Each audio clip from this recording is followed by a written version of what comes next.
রাষ্ট্রদ্রোহের মামলায় বহিষ্কৃত ইসকন নেতা চিন্ময় কৃষ্ণ দাসকে কেন জামিন দেয়া হবে না তা জানতে চেয়ে রুল জারি করেছে হাইকোর্ট। মঙ্গলবার বিচারপতি আতোয়ার রহমান ও বিচারপতি মোহাম্মদ আলী রেজার দ্বৈত বেঞ্চ এ রুল জারি করে।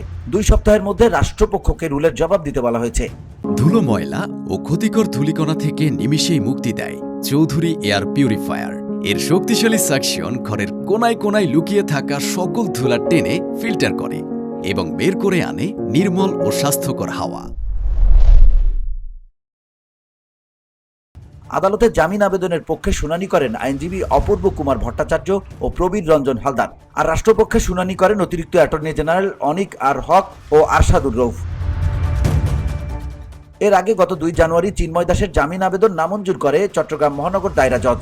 উল্লেখ্য, গত 31 অক্টোবর তার বিরুদ্ধে জাতীয় পতাকা অবমাননার অভিযোগে রাষ্ট্রদ্রোহের মামলা হয়। এই মামলায় আরও 18 জনকে আসামি করা হয়।